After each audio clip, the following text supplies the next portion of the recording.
Now before the feast of the Passover, when Jesus knew that his hour was come that he should depart out of this world unto the Father, having loved his own which were in the world, he loved them unto the end. John 13, verse 1. In the upper chamber of a dwelling at Jerusalem, Christ was sitting at a table with his disciples. They had gathered to celebrate the Passover. The Savior desired to keep this feast alone with the 12. He knew that his hour was come.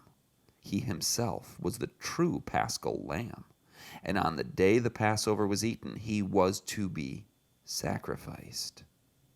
He was about to drink the cup of wrath.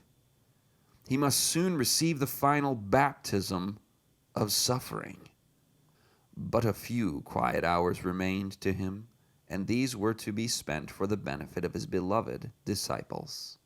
He was now in the shadow of the cross, and the pain was torturing his heart. He knew that he would be deserted in the hour of his betrayal. He knew that by the most humiliating process to which criminals were subjected, he would be put to death.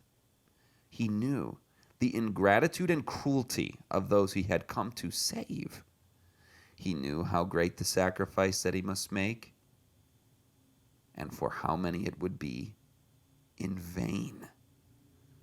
Knowing all that was before him, he might naturally have been overwhelmed with the thought of his own humiliation and suffering, but he looked upon the 12 who had been with him as his own, and who, after his shame and sorrow and painful usage were over, would be left to struggle in the world.